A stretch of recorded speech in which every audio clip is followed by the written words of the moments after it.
Danilo, bem-vindo. Obrigado por participar. Mais uma vez, obrigado pelo convite.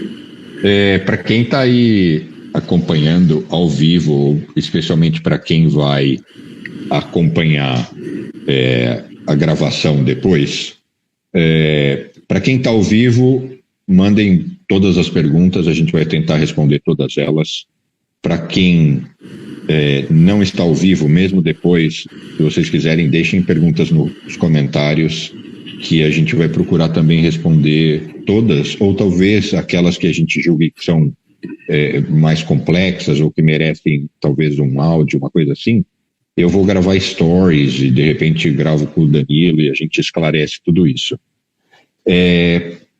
A outra coisa que eu queria dizer é que pedir desculpas porque ontem a gente teve vários problemas e a gente não conseguiu manter, assim, eu até soltei um story dizendo isso, eu odeio não seguir com algo que está marcado, mas foi absolutamente impossível.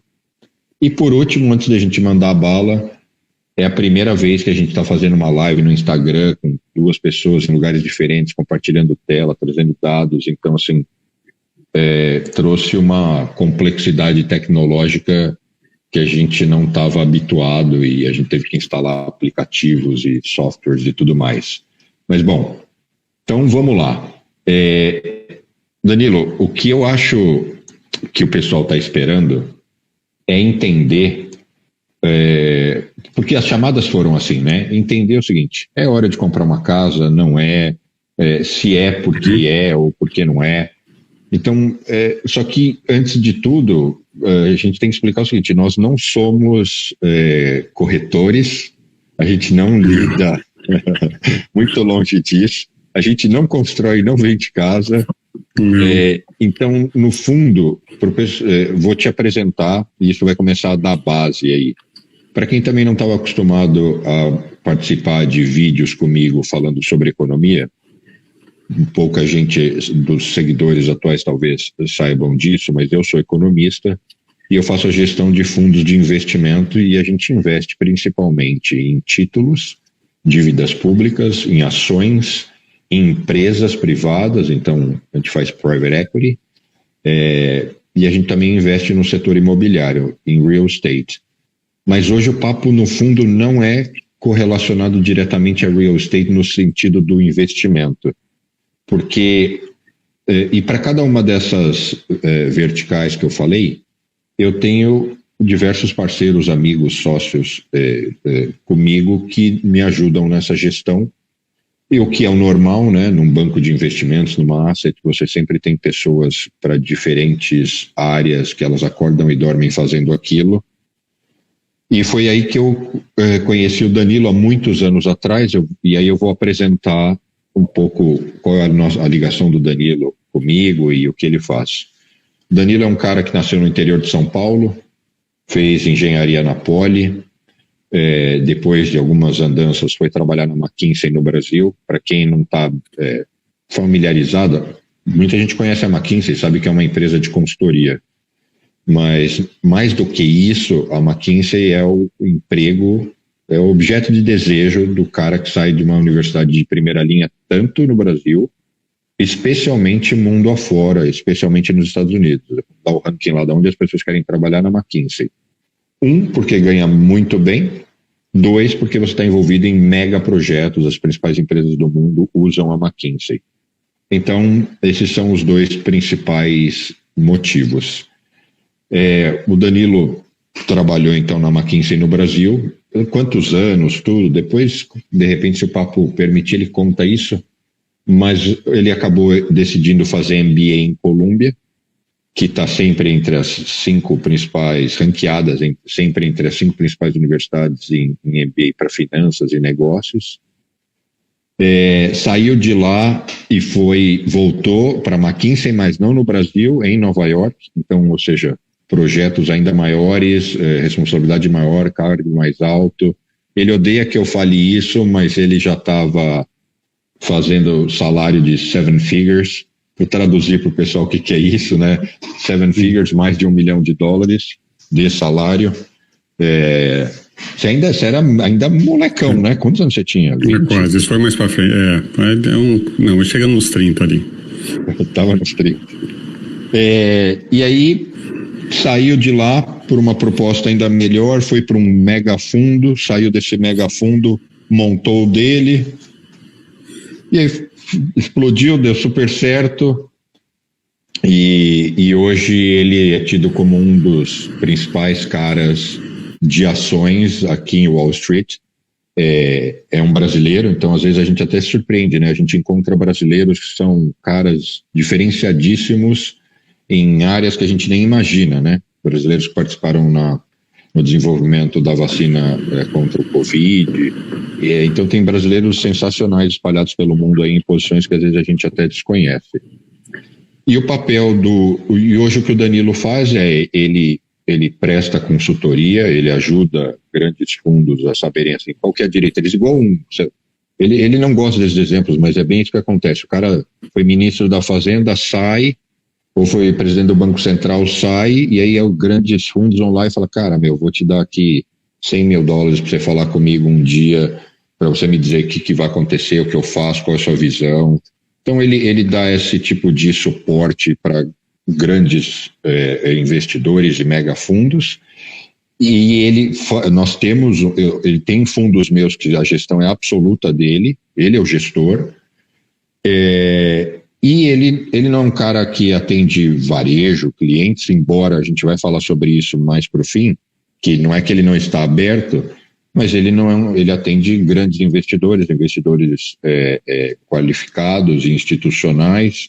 E um negócio legal, Danilo, quando eu falo de você, é que, sei lá, eu acho que 70% dos seus clientes, 80% dos seus clientes são do mercado, são economistas, são investidores. Basicamente, então é como se você é médico de médicos, né? É como se você fosse um médico. Pode ser. E os caras que são médicos falam, eu vou nele porque ele é bom. Então, bom, isso para dar uma base para o pessoal escutar e falar, porra, então quem está falando sabe do que está falando. E aí onde entra a parte de housing? Agora, Danilo, fica à vontade para ir me interrompendo. A parte de housing, quando a gente olha o mercado acionário, quando a gente decide comprar ações, que é uma coisa que eu humildemente vou dizer, abram a mente e abram o coração, porque 99,9% das pessoas compram ação, na minha humilde opinião, de forma errada, sem base, sem preparo, com critérios que não fazem o menor sentido. Então, Danilo, você não quer contar o que você, no fundo, acompanha só 62, né? Sim, empresas. Algumas delas há 15 anos, 20 anos. Assume aí como é que é o critério, porque senão as pessoas já é o seguinte, que a gente compra qualquer papel e conta aí. Vamos lá, depois dessa apresentação eu podia encerrar aqui a live, né, que já estava ótimo, mas essa parte final que você falou é a parte importante, que para você fazer investimento e não especulação, o que você precisa é de muita informação, muita análise, e análise de forma repetitiva. Ou seja, não é achar uma empresa, ler no jornal e decidir que você vai fazer algumas pequenas e rápidas análises e vai saber o que está acontecendo. Isso não funciona. Empresas são entidades extremamente complicadas, são complexas, elas têm muitas vezes várias linhas de negócios. Então, não dá. Então, é o que você falou no começo sobre a especialização. Eu sou um especialista em ações dos Estados Unidos, porque nos Estados Unidos tem muita informação, tem uma variedade incrível de empresas e eu gosto muito desse tipo de trabalho, de muita análise. Mais do que isso, é o mercado com maior liquidez, é o maior mercado do mundo. Isso, exatamente. Você não... Assim, eu sou um pouco mais radical nos comentários. Eu diria o seguinte, não tem como você investir em ações e não investir no mercado americano, principalmente, para não dizer que é quase exclusivamente. Seria uma alocação estranha, né, dado o tamanho desse mercado versus os outros mercados. Então você deveria ter um pé nos Estados Unidos, dado o tamanho e a sofisticação desse mercado para quem quer investir em ações. Só que não é fácil, né? Não é para quem está no Brasil, você nunca ouviu falar de uma quantidade enorme de empresas. Mesmo as empresas que eu acompanho, várias delas, são empresas que vendem para outras empresas. Então, a pessoa comum que não acompanha aquele setor, aquele segmento, nunca ouviu falar. Aí são empresas gigantes, que vendem 10, 15, 20 bilhões de dólares por ano. E mesmo assim, no universo americano, elas são mid-caps, né? São empresas médias de tamanho de mercado. Porque são empresas que têm aí seus 10, 15, 20, 25 bilhões de dólares de valor de mercado, mas aqui nos Estados Unidos são pequenas. Só que elas são, às vezes, em muitos casos, elas são expoentes no seu segmento, que na verdade é isso que você quer, né? O link disso tudo, para a gente não perder o fio da meada aqui com housing, é que o mercado de housing é gigante, né? Geralmente o maior ativo que uma pessoa vai ter, vai ser a casa, durante a vida toda. Mesmo se você pegar todos os investimentos que a pessoa consegue angariar numa vida inteira, se você olhar a pessoa média nos Estados Unidos, o maior ativo que ela sempre vai ter vai ser a casa dela. Então, o que acontece com housing reflete toda a economia. Então, sexta-feira à tarde, o pessoal deve estar louco de vontade, né, de olhar gráficos com várias linhas aí, todo complicados. Mas a importância é que, dado o que está acontecendo nesse setor, você vai ver isso refletido em toda a economia, né? Elas estão absolutamente ligadas. E quando se fala em juros, na verdade, nos Estados Unidos, juros é tão importante porque ele mexe o preço de casa e, portanto, ele mexe essa linha que está aí no gráfico. Tem esse gráfico aí, é um dos... Queria mostrar aí uns 4 gráficos, porque quando você fala de housing, você tem que dividir a conversa em 2 partes, em volume e preço.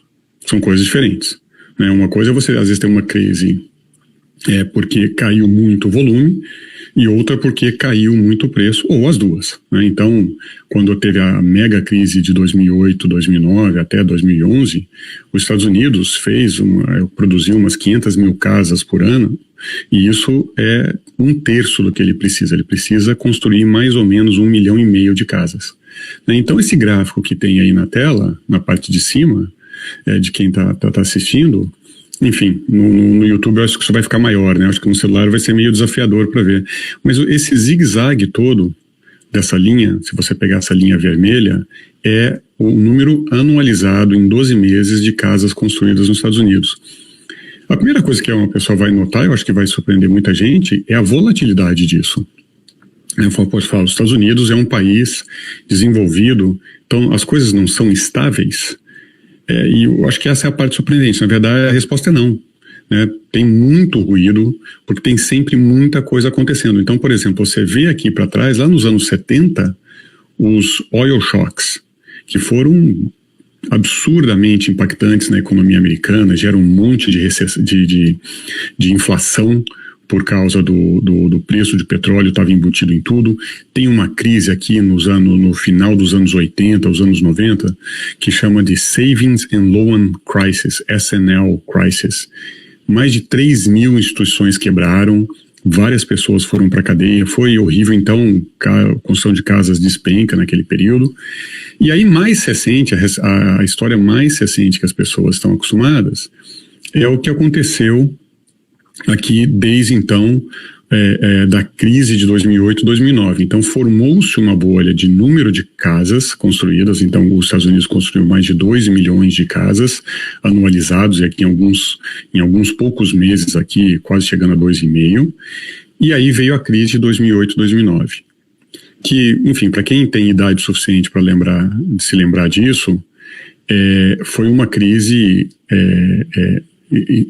muito maior do que todas essas crises passadas nos Estados Unidos. O sistema financeiro quase quebrou, né? Quando quebra a Lehman, o país já estava em recessão, ele acaba de despencar. Os Estados Unidos, então, só consegue construir durante vários anos aqui perto de 500 mil casas, que é obviamente não necessário, e demorou basicamente uma década para chegar de novo no 1,5 milhão de casas que o país precisa, né?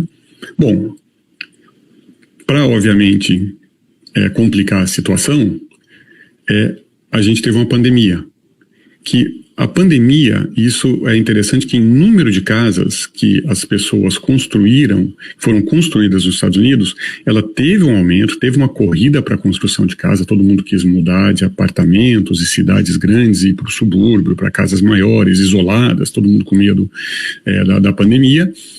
Cria-se mas é uma micro bolha em termos de unidades. E como os Estados Unidos construiu muito pouco, ele ainda tem um déficit de casas. Desde aqui, por causa dessa grande crise de 2008, 2009, ele nunca conseguiu, né, tampar esse buraco aqui feito abaixo de 1,5 milhão na época da crise, ou seja, o buraco aqui é maior do que ele construiu em excesso anteriormente. Só que, eu vou colocar um outro gráfico aqui, enquanto o volume não foi absurdo, né, ele não foi extremo, o problema foi preço. E é isso que estava na sua chamada, Bruno, falando sobre por que está complicado agora comprar casa. Enquanto o gráfico anterior mostrava o número de unidades construídas nos Estados Unidos, esse aqui mostra, enfim, são várias linhas, depois quem estiver assistindo no YouTube vai conseguir ampliar isso e ver um pouco melhor, mas tem algumas linhas aqui que eu quero chamar a atenção. A linha principal, que pega todo o preço de casas dos Estados Unidos, desde aqui dos anos 80, final dos anos 80, é essa linha preta aqui, que é o Case-Shiller. Case e Shiller são dois professores, o Shiller é bastante... tem uma presença bem grande em mídia, ele está sempre falando em alguns canais.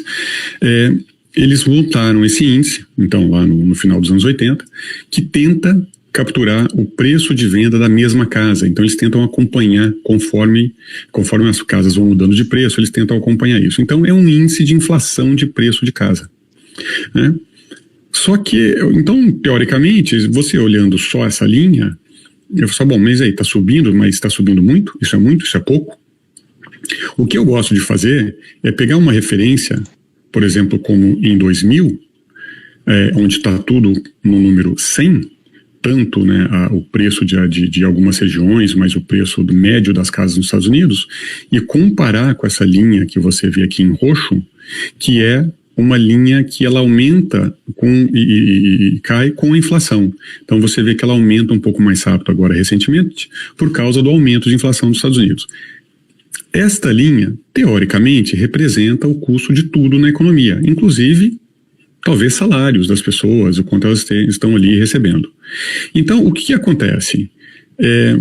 Se a linha preta que estiver subindo mais do que a linha roxa, isso quer dizer que, em relação ao preço de tudo mais na economia, e provavelmente o salário e os ganhos das pessoas, o preço da casa está subindo de forma mais acelerada. Então, na verdade, toda essa bagunça que a gente está vendo, ela começa lá em 2000, quando acontece September 11, o Greenspan, que era o presidente do Federal Reserve naquela época, ele apavora, ele sobrevoa o Ground Zero ali em Manhattan, ele fica em pânico e ele abaixa os juros de forma extremamente agressiva nos Estados Unidos. Quando isso acontece, o preço de casa começa a decolar ou descolar da linha roxa. E essa linha pontilhada aqui é o delta entre as duas, é a diferença. Então, aqui em 2000, a linha pontilhada está em 0, escala aqui à direita, e ela começa a subir, ou seja, a linha preta começa a descolar. Aqui, o pico dela acontece mais ali em maio de 2006. E logo antes tem essa declaração infeliz aqui do Greenspan, falando, olha, não tem bolha. Pode ficar tranquilo, pode comprar casa, que não tem bolha. O que aconteceu nesta época é que os bancos gigantescos americanos estavam extremamente envolvidos, dando um monte de empréstimos. Os Estados Unidos têm esses empréstimos de 30 anos. Deu esse empréstimo para quem não conseguiria pagar, obviamente, e ficaram com recebíveis dentro dos seus balanços. Foi um caos. Vários deles quebraram, causaram a maior recessão da história americana, mas de longe, né, a quantidade de valor destruído foi incrível. E aí o preço começa a cair e cai por até 2012, mais de 60 meses para cair, para que a linha de referência, de preço de referência, ela toca a linha de inflação.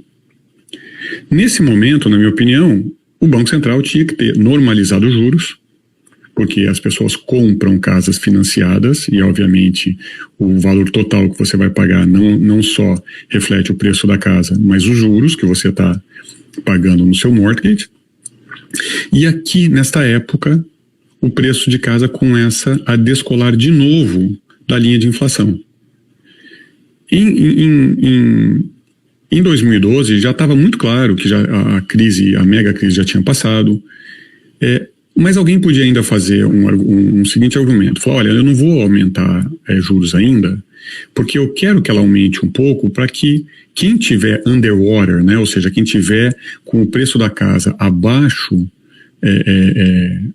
hoje do que pagou, ou seja, debaixo do mortgage, vamos ajudar essas pessoas, senão elas ficam muito preocupadas, elas não conseguem consumir do jeito que a gente quer, vamos ajudá-las. Então, se a hora que continua subindo esse preço, esse tipo de raciocínio, já lá em 2016, já não valia mais, porque em termos nominais, as casas voltaram para o pico anterior. Então, olha, aqui então você tinha que ter normalizado. Elas estavam 25% mais ou menos acima da inflação, que já é um número relativamente alto, mas o Banco Central não normalizou os juros continuaram baixos. Bom, aí para azar de todo mundo, na minha opinião, veio uma pandemia. E quando o preço já estava aqui uns 40%, então olha a linha pontilhada aqui, escala direita, uns 40% acima da linha de inflação. Quando veio a pandemia, foi um frenesi, não tem outro termo, né? Foi uma histeria coletiva.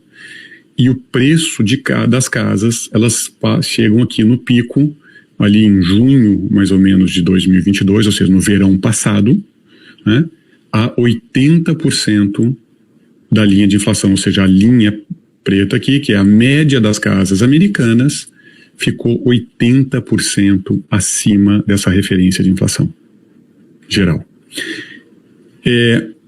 Aí tem outras linhas aqui que mostram coisas regionais. Então a linha em verde é aqui ao lado de Nova York, Miami em laranja, né, Los Angeles aqui em meio vermelho, e Las Vegas aqui foi uma bolha muito grande, bem acima da nacional lá atrás, e nessa vez ela ficou até abaixo do preço médio das casas. Mas subiu menos relativamente. Alguma explicação ou razão para essa diferença? Com certeza. Na verdade, sim. O que é? A diferença é o que está acontecendo em cada mercado, porque housing é uma coisa regional, né? Então, onde que subiu menos, por exemplo? Subiu menos nas cidades que você chama hoje aqui de Rust Belt. Eram cidades que tinham muita parte industrial que nunca conseguiu se recuperar direito. Então, estas subiram menos. Mas aonde teve bolha de tecnologia, lá no West Coast, subiram mais. Na Flórida, onde tem um monte de gente se aposentando, indo para a Flórida, para Arizona, subiu mais também. Então tem muita diferença regional, né? E aí você pode, em vez de pegar isso aqui é o índice, de novo, todos eles aqui em 100, lá em 2000, e aqui é como eles se comportaram, então a primeira bolha, a estoura e agora a segunda bolha, e dá para olhar esses preços em relação àquela linha de referência de inflação. E aí você vê a magnitude dessa bolha. Então, lá atrás, na bolha passada, Miami ficou aqui, é incrível, né, o delta de preço. Ela ficou 133% acima da linha de inflação e devolveu tudo. Agora, ela chegou mais ou menos no mesmo nível, teve coisa que ficou até mais alto. Né? Então, aqui você pega San Diego, chegou a 150% e já devolveu um pedaço. Então, essa é a grande questão agora, ou seja, o que acontece daqui para frente. Né? Porque quando caiu na vez passada, deu crise. Tô ouvindo. Vamos traduzir um pouco quando você fala devolveu, etc., eu tenho receio, às vezes, da linguagem, como a gente fala disso no dia a dia, a linguagem de ser muito técnica. Vamos falar um exemplo claro. Eu vou lá e comprei uma casa de $1 milhão em 2000. Isso. Essa casa, poucos anos depois, dependendo na região, supondo que ela estivesse numa região de pico, né, que teve alta valorização, ela lá chegou a valer 2 milhões. 2 milhões, 2 milhões e meio, isso. E aí eu achava que eu fiz um tremendo investimento, sou muito esperto, do tipo, puta, cara, eu sou fenomenal, comprei muito bem, o mercado tá bombando, certo? Isso, e ela volta pro 1 milhão. Isso tudo já até ajustado. E aí as pessoas... e aí o que eu queria destacar é que as pessoas nunca acham, ou têm o sentimento em geral, especialmente no Brasil, por causa dessa tradição de investir em tijolo, inflação, nossos avós e tudo mais, elas nunca acham que os imóveis vão retroceder, né? Imóvel só valoriza, não desvaloriza. Você escuta isso de corretor, de todo mundo. O tempo todo, até porque a inflação mascara tudo. As pessoas fazerem esse tipo de análise, porque uma coisa é você olhar essas linhas sem ajuste de inflação. Então, realmente, olha aí, só sobe. Foi aqui uma lombadinha, mas depois, olha que maravilha. Mas você está fazendo o quê? Você está comparando, primeiro, a gente está potencialmente num momento de preços extremamente altos e, obviamente, tudo anda nessa velocidade por causa de inflação. Então, se você pega essas cidades aqui ruins, aqui, né, Detroit, por exemplo, e a hora que eu vou para o outro gráfico, que isso aqui tudo está desinflacionado, né? Você vê que essas cidades, na verdade, desde 2000, estão no mesmo preço. 0 apreciação real. Porque e isso também é super comum, né? Se você comprar no local errado, no bairro errado, isso é mais problemático ainda. Então, aí no exemplo que eu dei, comprou uma casa por 1 milhão no início dos anos 2000, ela supervaloriza, vem a crise de 2008, a crise de recebíveis, o valor da casa derrete de novo, então eu acho que eu estou perdendo tudo que eu construí ou que eu pude gerar de lastro, e aí passa a viver novamente uma hipervalorização, porque o que eu quero que as pessoas entendam é que não tem nada de errado, o imóvel tem que valorizar, né? Um imóvel bem comprado, no momento certo, ele, por teoria, ele deve valorizar. Dependendo do centro econômico, de alguns outros aspectos, ele pode até ele deveria vencer a inflação e ter um pequeno ganho, como qualquer outro ativo, né? Se a gente pegar $1 milhão e falar vamos trabalhar esse dinheiro, a ideia não é você só trabalhar esse dinheiro, eu digo assim, investir em fundos, em outros produtos. A ideia é que você também supere a inflação, porque na verdade além da inflação que vai ser o seu ganho. Então, um imóvel bem comprado, ele tem esse mesmo objetivo. O que eu quero destacar é que se você não tem uma visão profunda de momento, por exemplo, agora eu digo ano passado, muita gente comprando casa porque os preços estavam subindo, acreditando que eles subirão ainda mais, o que, no entanto, Danilo, você vai entrando aí e vai complementando. No entanto, é claramente uma bolha. As casas estão valendo uma fortuna, mais do que deveriam. E só um parênteses, o Danilo sabe, eu recentemente comprei uma casa e a gente até conversou. Eu não estou dizendo não compre, eu só estou dizendo assim, saiba que você está comprando mal. Saiba que você vai comprar uma casa, fazendo aquele exercício, uma casa de $2 milhões, que era para estar valendo 1.200. E que tudo bem, se você quer ela já, você vai morrer. E não estou falando nem de juros, nem de falta de oferta, nem de outras coisas. Só estou dizendo elas estão hipervalorizadas. E esse retrocesso já começou. Por isso que lá nas chamadas eu falava o seguinte, é uma excelente hora para vender, mas é uma péssima hora para comprar. Pode falar. E às vezes esse mundo de housing ele é mais complicado ainda, porque embora esses gráficos aqui, a gente está conversando e fala, aumentou, caiu, aumentou de novo, neste pedaço aqui são 20 anos, são 2 décadas. Então é tudo em câmera lenta, entendeu? O que faz a coisa ser mais complicada ainda para você manter a calma e ter, às vezes, a paciência de esperar um ativo desse normalizar. E muitas vezes não dá tempo.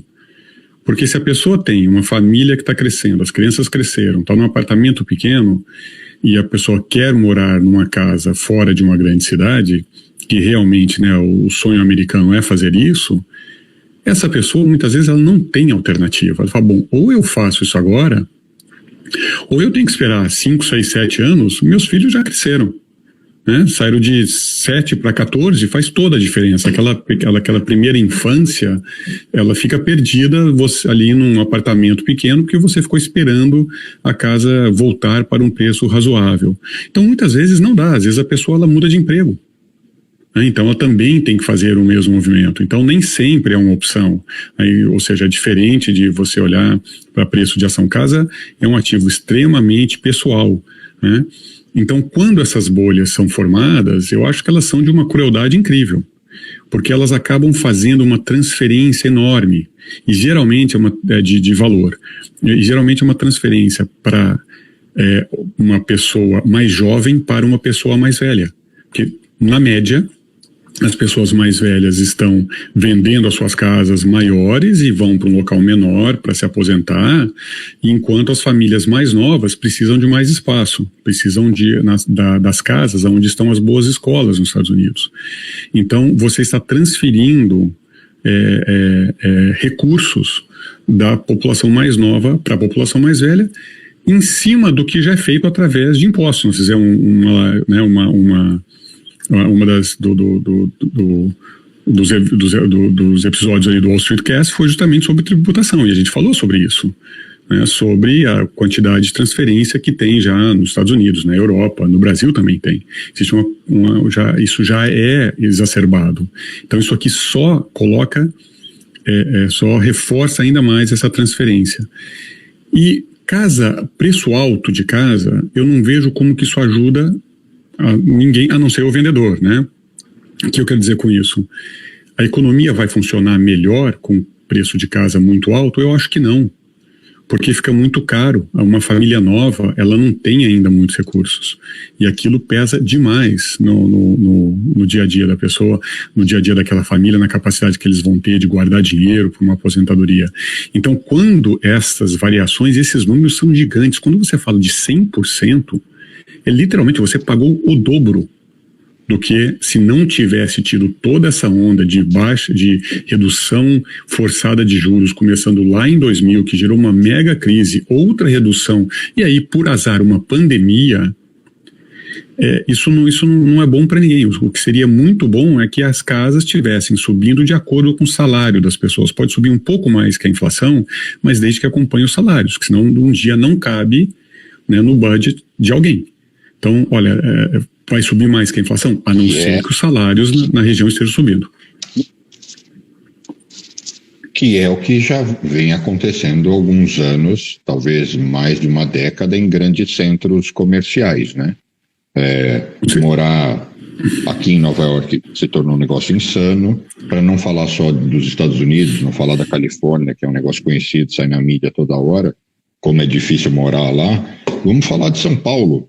São Paulo, bons bairros, assim, é quase assim, ou você tem que ficar rico, dá muito certo na vida, ou você não vai morar num bom bairro, ou você tem que herdar. Fala, mas quando meu pai morrer, sei lá, ou se eles tiverem mais imóveis, quando eles me derem, porque ganhar dinheiro trabalhando para comprar, por exemplo, em São Paulo, algo totalmente inviável, e lá os juros é ainda mais alto. O Rodrigo perguntou aqui, então é questão de sorte, porque realmente é muito tempo. Eu imagino que ele está querendo dizer em relação ao momento da compra. Ao time. Excelente pergunta. Não é sorte. Eu não vou dizer que é sorte, porque se você tem conhecimento, pelo menos você sabe o que você está fazendo. 2, muitas vezes não é uma emergência, né? Não é que a sua esposa engravidou, vem gêmeos, tudo, e não dá para resolver agora, muitas vezes é uma compra que você pode fazer planejada. E esses movimentos, pelo menos nos últimos 15 anos, eles foram telegrafados e cíclicos, né? Mas complementam. Então, mas eu acho que o ponto da pergunta existe uma sorte em relação em que estágio da vida você está, né? Porque quando os meus filhos estavam ali com 6, 7 anos, foi em 2012, foi quando eu mudei para essa casa, que foi mais ou menos perto desse bottom, ou seja, quando os preços estavam normalizados, não estavam baratos. Mas então o preço pelo qual eu paguei a minha casa foi um preço razoável, e isso faz muita diferença. Então imagine alguém que agora tem as crianças na mesma idade que os meus estavam. Entendeu? O Danilo morava em Manhattan, dentro da ilha, com filhos. Não tem nada de errado, mas é muito melhor criar os filhos no subúrbio.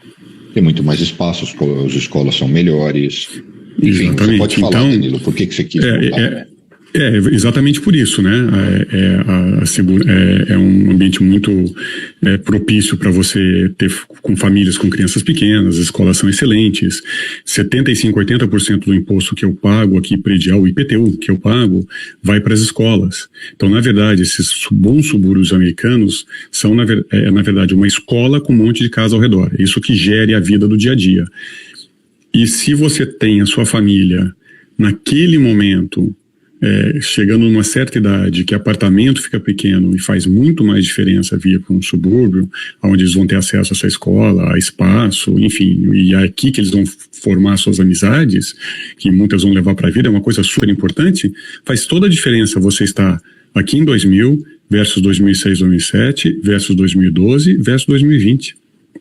Isso é fora do seu controle, até porque quando a gente fala da velocidade, isso aqui que você está vendo é o seguinte, quanto tempo demorou para a última bolha se corrigir e como que a gente está agora. Ou seja, a última bolha, o pico foi lá em julho de 2006, então os preços estavam em 100% naquele pico. A bolha, ou seja, ela foi, o preço normalizou e voltou a subir de novo depois de 67 meses. Ou seja, lá em 2012, quase 6 anos. Isso é muito tempo. Né? E agora... 6 anos caindo, né? 6 anos caindo. Então imagina alguém falando, eu tenho que esperar 6 anos. Fala, poxa, mas 6 anos, meus filhos já passaram metade desse período que eles poderiam estar no subúrbio, indo para a escola e fazendo amizades. É muito complicado, né? Então é por isso que eu não gosto desse tipo de movimento de preço, porque ele realmente atrapalha a vida de muita gente. E agora a gente está onde? O pico foi em junho de 2022 e a propósito, tudo está ajustado para a inflação, tá? Tudo em relação à linha de inflação. Então, as pessoas estão falando que já acabou por causa dessa virada de preço que deu recentemente. Só que é comum, durante os meses de verão, preço virar. Como ele... No começo da outra crise, ele vem igual desce reto aqui durante 3 anos. Mas você vê uma sazonalidade em 2009, 2010, 2011 e depois nos outros anos. Então a gente não sabe ainda se isso quer dizer que ela vai ser uma bolha que vai demorar um monte de tempo para desinflar, ou se a gente vai chegar a uma conclusão daqui 15 anos que, olha, na verdade, esse é o novo preço, né? Essa é a quantidade que você tem que desembolsar para ter acesso a esse ativo. E, de novo, para a pergunta do Rodrigo, é a mesma coisa. É uma questão, talvez, de sorte. A pessoa que começou, que fez esse movimento em 2000, pode ser totalmente favorecida versus a pessoa que vai fazer isso em 2025, 2030. Né? E essa é a crueldade, né? É o tempo. É muito longo. E chega a impactar a vida, o dia a dia das pessoas. Mas eu só discordo num seguinte ponto. Eu não acho que é absolutamente só sorte, porque sorte é quando você não tem nenhum fundamento, indexação, dados, e você vai, eu acho, eu sinto E eu acho que aqui a gente tem uma série de informações. Então, por exemplo, é muito semelhante ao câmbio. Quando a gente tenho lá no Brasil 50 milhões, 100 milhões e a gente precisa trazer esse dinheiro para um fundo em dólar e sair de lá. E a gente tem várias formas de monitorar e falar, agora é a hora, agora aparentemente tem indícios de que agora é a hora mais favorável. Então, por exemplo, isso de fato agora, tá? O dólar cedeu um pouco, pode ceder mais? Pode. Pode ir a 4,20, 4,30, o papo não é falar de câmbio. Até pode. Mas as chances dele voltar para 5 a qualquer momento são maiores. Então a gente não tem precisão. Vai chegar a 3,50? Não vai. Porque tem parâmetros econômicos que nos indicam que isso não é sustentável. Então acho que a parte imobiliária é igual. Eu não acho, né, Danilo, a gente quando fala sobre isso, que os imóveis vão conseguir se manter tão valorizados. Também não acho que vai virar pó. Então, ou seja, não acho que esse é o novo preço. E aí, quando eu digo que então não é sorte, porque às vezes você não consegue esperar 5 anos. Mas é que você tem que dar muito azar, né? De você decidir fazer uma aquisição na hora que está em pico. E aí você fala, bom, tenho que esperar um ciclo se fechar. Porque muitas vezes você pode estar ali no meio termo, mas se você está enxergando esse comportamento das últimas décadas, você fala, acho que talvez eu não esteja no bottom, né, no chão, mas também eu tenho uma noção que então não devo perder tanto. Então, assim, informação sempre reduz o entendimento de que é sorte e transforma isso em competência, né? Não, com certeza. Obviamente você quer estar o mais informado possível. Obviamente, no caso de housing, tem essa conotação com o fato que é um ativo que você dorme dentro dele, né? Essa outra coisa que você falou, aí eu acho que, bom, enfim, eu posso até mostrar uma outra coisa, enfim, para uma outra discussão, a gente pode fazer uma outra live, que é o que você falou das referências de câmbio. Isso aqui tem 1 milhão de linhas, mas, por exemplo, só vou mostrar uma linha aqui, que eu acho que essa faz referência ao que você disse. Esta linha azul claro é o S&P, né, ou seja, o índice americano de ações em reais, tudo ajustado para a inflação. Então, você pode se informar para saber, poxa, com o câmbio brasileiro lá embaixo, né, e a bolsa era uma boa ideia eu estar comprando ação americana. Para quem fez isso, a pessoa já teve uma perda significativa, mesmo com a bolsa americana se recuperando, porque o câmbio mexeu a favor do brasileiro, que quer dizer que o ativo fora ficou mais caro. Mas isso aqui é tão complicado que, Bruno, isso aqui precisa de um outro live só para isso. Mas é o mesmo ponto, ou seja, você está sempre seja lá o que ativo você esteja olhando, pode ser ação, pode ser uma casa, você precisa entender qual é a sua referência para ter uma ideia de quanto que aquilo está a que preço aquilo está sendo negociado, para ver se faz sentido ou não. Até porque em momentos de muita euforia, as pessoas também fazem investimentos. De novo, se você está no bairro certo, na casa certa, mesmo comprando agora, a pessoa pode ganhar dinheiro. Mas isso é muito menos provável do que se você tivesse comprado em 2012 ou 2000. Eu acho que esse é o ponto, né? Então é você comprar algum ativo com o histórico do preço daquele ativo em relação a alguma referência de inflação estando a seu favor. E o ponto que a gente está fazendo aqui é que, em relação a um histórico de referência, né, um histórico de inflação, o ativo casas nos Estados Unidos está acima do que ele geralmente está. Quer dizer que vai cair agora? A gente não sabe a velocidade, mas não faz sentido, né, na média, você fazer isso com nenhum ativo. Ou seja, a mesma coisa para ações, que isso é a minha especialidade. Eu tenho a referência de preço justo para as ações que eu acompanho. E eu faço justamente o contrário, né? Quando está baixo, eu vou lá, compro, e quando está alto, eu vou lá, faço short ou vendo, enfim, seja lá o que eu tenho que fazer com aquele ativo. Casa é igual. É que casa é os movimentos são mais lentos, você tem que pensar em anos, e não é fácil fazer isso. Isso é uma coisa que o cérebro humano tem muita dificuldade em fazer.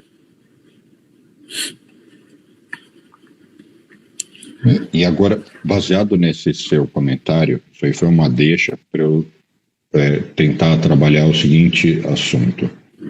Se você é uma pessoa que você tem, por exemplo, 3 propriedades ou 10, não importa. Não estou falando da realidade de quem tem uma única casa, porque se você vende essa sua única casa, onde você mora, seu apartamento, você tem que comprar o outro apartamento. Exato. Então, ela não é um ativo de investimento. Não é na perspectiva Exato. de moradia.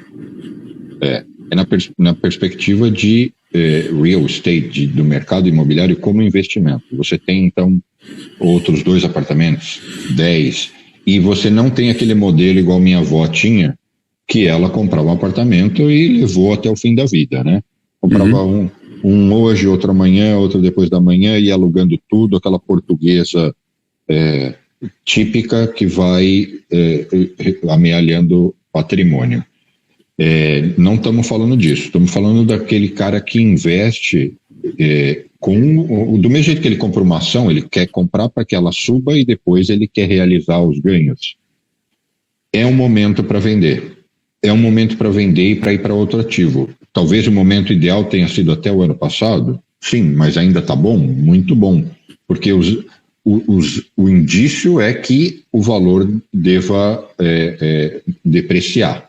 Então, isso mostra, de novo, se é a casa que você mora, não faz sentido, mas se é um investimento, é hora de você desimobilizar, de reduzir, usar esse ativo para ir para outros setores.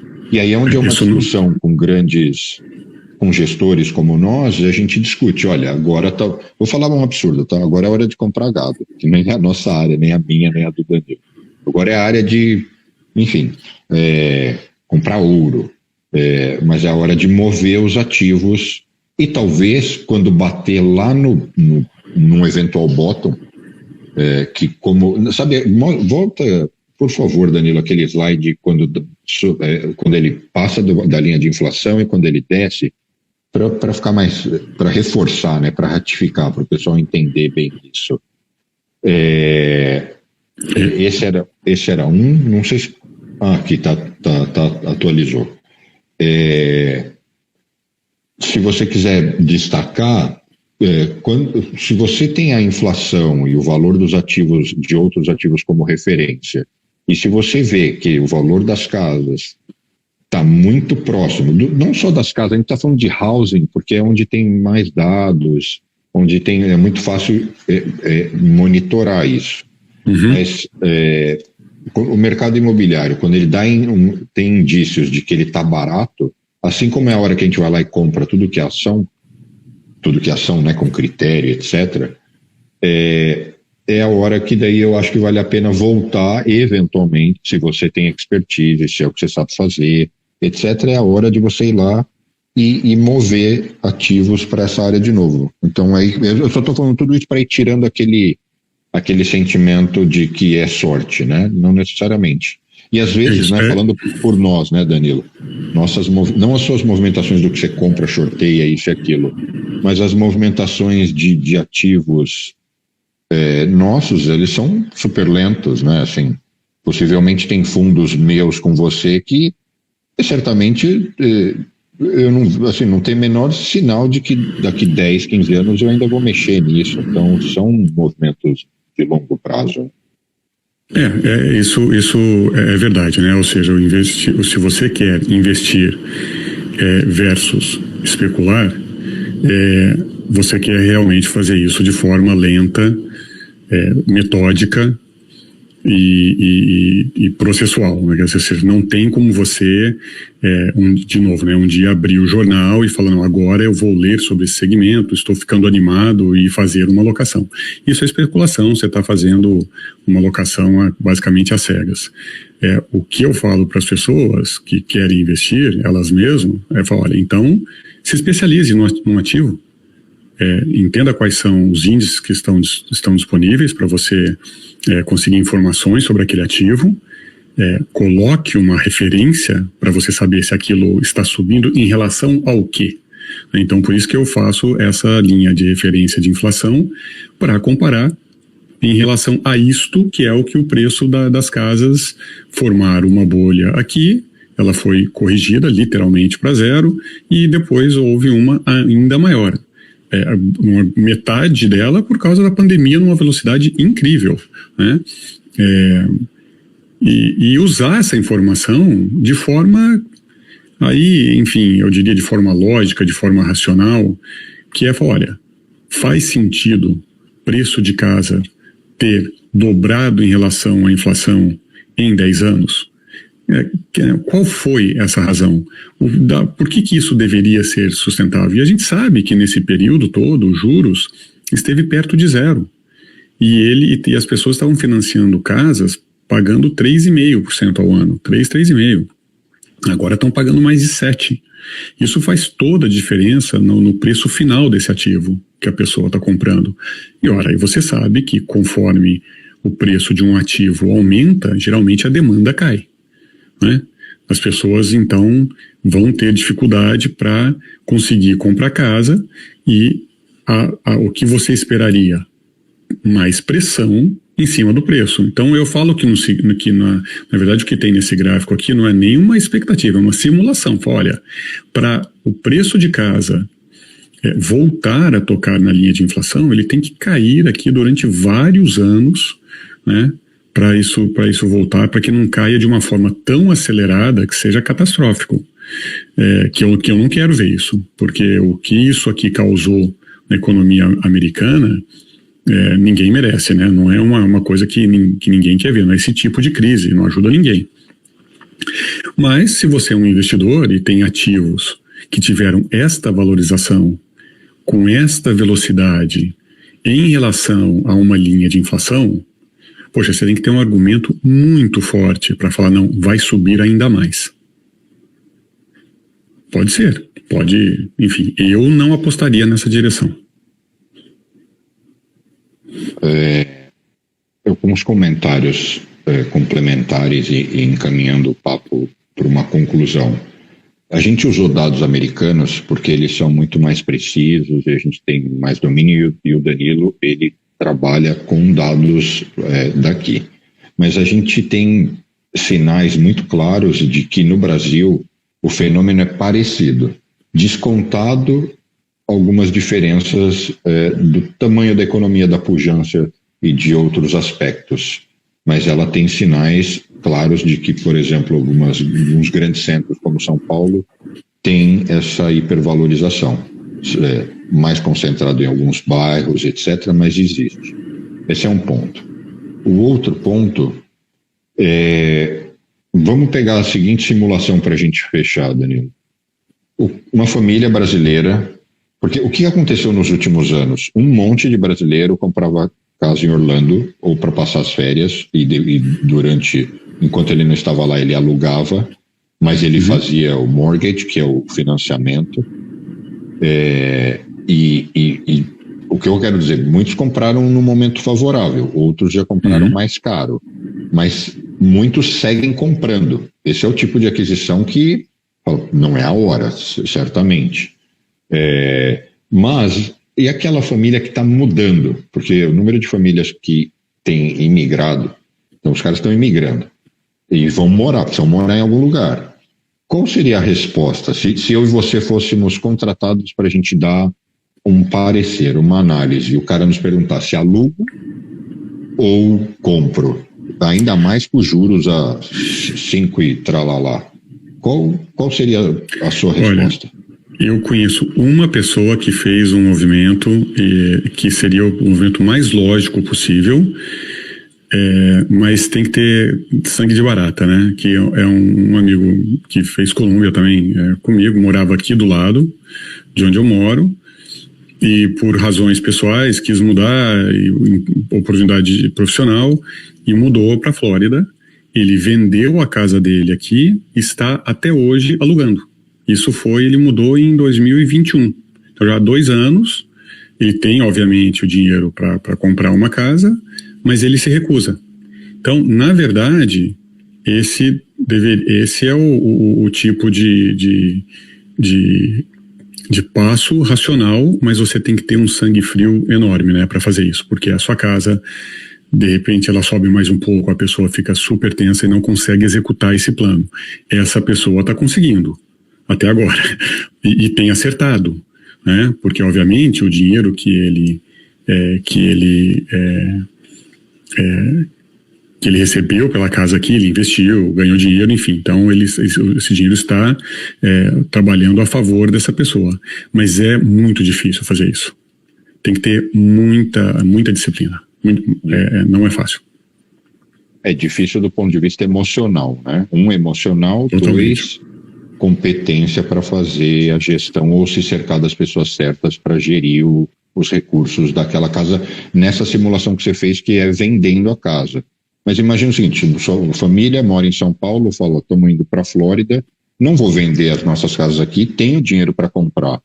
Então, a sua resposta está implícita, né? Não compre, alugue, espera um pouco, né? Espera possivelmente o melhor momento, né?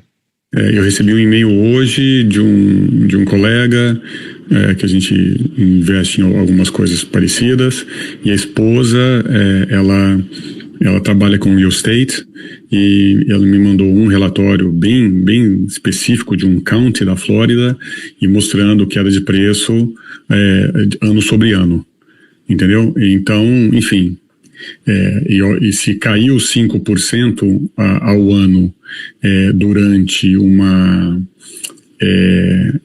um ano que teve 5, 6% de inflação, se caiu 5, na verdade caiu perto de 10, né? Então, se cair 10% ao ano durante alguns anos, vai fazer diferença. Mas, de novo, para quem está mudando, talvez a pessoa fale, não, mas eu tenho dinheiro, eu não consigo, isso me deixa extremamente tenso, não ter um local meu para morar, e eu quero. Então, entenda que não é um investimento, não parece favorável, enfim, e aí de novo a gente volta na parte de sorte do momento que a pessoa está. Imagina a pessoa mudando para cá, um brasileiro, em 2012, né, onde o real estava ainda super forte, muito mais forte do que agora, a terra de forma não razoável, os preços da casa muito menores. Isso faz toda a diferença, né? Então, naquele momento, o conselho seria o oposto: pega o que você tem no Brasil, vende, transfere para cá em dólar e pode comprar. Bem diferente. Sem dúvida. Quais suas considerações finais? Porque é um assunto técnico, acho que a gente deu uma visão geral, espero ter contribuído para as pessoas que queriam entender um pouco mais sobre como está esse momento, esse mercado. Mas quais suas considerações finais, Dani? Olha, eu acho que é como sempre, né, que a gente tem essas conversas, eu digo a mesma coisa. Se você quer investir num ativo, entenda todo o histórico, faça um monte de cálculo, monte a sua metodologia e depois você vai ter que ter a disciplina para segui-la. Porque investir em alguma coisa, porque você leu no jornal, porque está subindo, porque todo mundo está fazendo, não é a coisa correta. Então, se é para você atuar nessa área, monte as suas análises, faça isso de forma super sistemática e execute o seu plano. A dica é boa, mas essa é muito longe e distante da realidade e da possibilidade da maioria, né? Porque muitas pessoas por aí, elas têm outras profissões, né? É um advogado, é um empresário, é um dentista, e eu falo, cara, não tem como, alguém precisa me dizer se é a hora que eu tô lascado ou se não tá no momento tão ruim, né? Então, nesse caso, o que você tem que fazer? Então, ache os seus especialistas. Sigam algumas pessoas especializadas naquele setor, não alguém que está fazendo alguma coisa de forma sensacionalista. Tem que ser chato, né? É o que eu falo, ou seja, a análise é uma coisa que dá trabalho, é árduo, enfim. Não sei se imagina você, para quem está aqui vendo esse tipo de conversa, com esse tipo de análise numa sexta-feira à tarde. É esse tipo de approach que você tem que ter. Você tem que estar disposto a fazer isso. Você quer deixar seu Twitter, alguma rede social, se alguém quiser te acompanhar? O jeito mais fácil de me achar que várias vezes esse gráfico está lá, por exemplo, é no Twitter, né, que é rational, _ letra I de investment e letra M de methodology. Então, rational _ I am no Twitter. Tá. Danilo, muitíssimo obrigado. Espero que tenha. Essa não foi nosso primeiro bate-papo, acho que foi o segundo, mas que tenha sido o segundo de muitos. E a gente combina outros papos para as próximas semanas. Vamos ver como é que a coisa flui, as perguntas que a gente recebe, e a gente define novos temas. Perfeito, combinado. Fechado? Fechado. Então, obrigado pelo papo, obrigado para todo mundo aí que nos acompanhou até agora e nos vemos semana que vem. Obrigado, um abração.